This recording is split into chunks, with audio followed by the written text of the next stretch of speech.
আসসালামু আলাইকুম ভিউয়ার্স আপনারা জানেন যে বাংলাদেশের মধ্যে কিছুদিন আগে আরক্ষণ বিল নিয়ে বিরাট আন্দোলন সৃষ্টি হয়েছিল।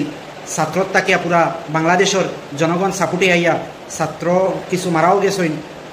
এরপরে এইটার পরিণাম বাংলাদেশের প্রধানমন্ত্রী তাই নিজে তান সত্তা ছাড়িয়া যান রক্ষার লাগিয়া বাংলাদেশ ছাড়িয়া 5 আগস্ট আইয়া প্রবেশ করতে হয়েছে।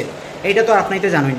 বিভিন্ন জায়গা থাকিয়া ভিডিও ক্লিপসরে একত্র করিয়া বুদ্ধি মিডিয়ায় ওটারে বাড়াই ছাড়াইয়া দেখার যে বাংলাদেশের হিন্দুদের উপরে অ্যাটাক চলের, মন্দিরের উপরে অ্যাটাক চলের, এইরকমের কোনো মন্দিরের উপরে এখনও অ্যাটাক চলের কোনো প্রমাণ এখনও দেখা গেছে না, কোনো প্রমাণ নাই। ভিউয়ার্স, বুদ্ধি মিডিয়ার কাজ হইল কি ছোটো মোটো জিনিসরে বড় চড়ো করিয়া দেখান। আপনারে আমারে সত্যটারে চুপাইয়া রাখিয়া মিথ্যাটা সত্য বানাইয়া দেখান, এইটা হইল কি বুদ্ধি মিডিয়ার কাজ। ভাই আপনি আমি সচেতন থাকা অনেক জরুরি। ভাই আমি কয়েকটা ভিডিও ক্লিপস আপনার তোরে দেখাই। আর ভাই এই যে একটা ফটো দেখতে পাত্রা, এই যে ফটোটা হইল কি আওয়ামী লীগের নেতার একটা ফটো। এইটার নাম হইল কি জাহিদুল ইসলাম, কিন্তু গদি মিডিয়ায় এইটারে দেখার যে এইটা একজন হিন্দু মানুষের জ্বালানি হয়ে গেছে, হিন্দু মানুষ মারা হয়ে গেছে গিয়া। এই যে আরেকটা ফটোটা দেখুন, এটা বেঙ্গলুরুর একটা মহিলার ফটো, বেঙ্গলুরুর একটা ঘটনার ফটো। এটা বাংলাদেশও মহিলার রেপ করা হয়ে গেছে বলিয়া দেখানি চলে। আর আপনি তোর আরেকটা ফটো দেখাই। আর এই যে ফটোটা মন্দির বলিয়া দেখানি চলে, এইটা কোনো মন্দির নয়, এইটা একটা রেস্টুরেন্টের ফটো। এইটা একটা রেস্টুরেন্ট জ্বালানি হয়েছিল। এই রেস্টুরেন্টটা একটু ডিজাইনটা মন্দিরের তুলনায় ডিজাইনটা, কিন্তু এটা মন্দির কইয়া দেখানি চলে। কত বড় মানে ষড়যন্ত্র রাচানি চলে। আপনি আমি হুঁশিয়ার থাকা অনেক জরুরি ভাই। যে মুসলমানের বিরুদ্ধে নফরত ছড়ানি চলে বাংলাদেশের।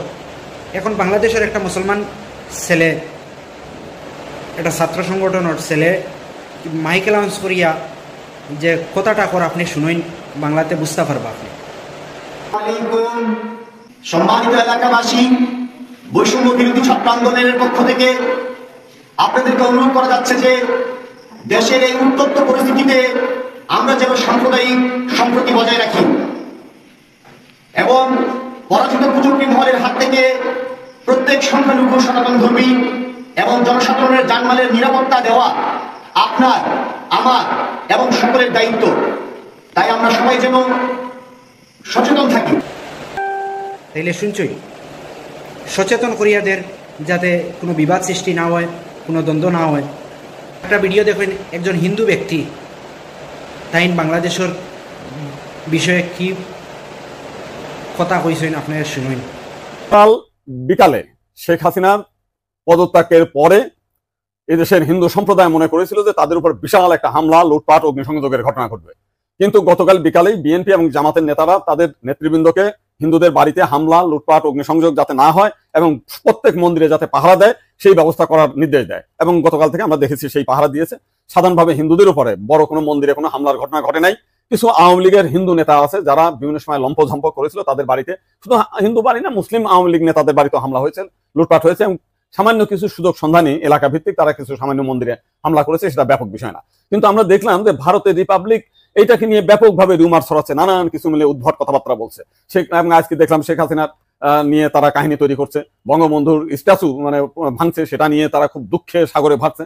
আমার এক সাংবাদিক ফোন দিয়েছিলাম, তাদের বলেছি যে আপনারা যদি শেখ হাসিনার জন্য যদি এত কান্না আপনাদের মধ্যে আসে, তো শেখ হাসিনা ভারতে গিয়েছে, আপনারা ভারতের প্রধানমন্ত্রী নরেন্দ্র মোদীকে সরিয়ে শেখ হাসিনাকে আপনারা প্রধানমন্ত্রী হিসেবে ঘোষণা করেন, সে ভারতও রক্ষা করতে পারবে, তা আপনার 7 সিস্টারও রক্ষা করতে পারবে। বাংলাদেশও মুসলমান মানুষে কিভাবে মন্দিরের সুরক্ষা কথা এইটা দেখানিও, এইটা তারা দেখান না গুদি মিডিয়ায়। গুদি মিডিয়ার দেখার যে কিভাবে বাংলাদেশও হিন্দু আর মুসলমানে লাগে গেছে। তাইলে এইসব দেখিয়া আপনি জিনিসগুলো বুঝতে পারছেন ভাই। আপনি হুঁশিয়ার থাকা, আমি হুঁশিয়ার থাকা অনেক জরুরি ভাই। সত্য মিথ্যা এইরকম দেখাইয়া আপনার আমার মধ্যে এই গদি মিডিয়ায় আগ জ্বালানির চেষ্টাটা করেন। এই গদি মিডিয়ায় একটা ভারতের মধ্যে একটা হিন্দু মুসলমানের মধ্যে একটা দেওয়াল সৃষ্টি করার প্রচেষ্টা চালান। তাইলে সমস্ত ভিউয়ার্সের কাছে আমার অনুরোধ হইল যে আপনি সচেতন থাকুন। আমার ভিডিওটা কি আপনি আপনার বন্ধু, ভাই, আপনার ফ্যামিলিরে সুরক্ষা রাখুন, বাঁচাইয়া রাখুন।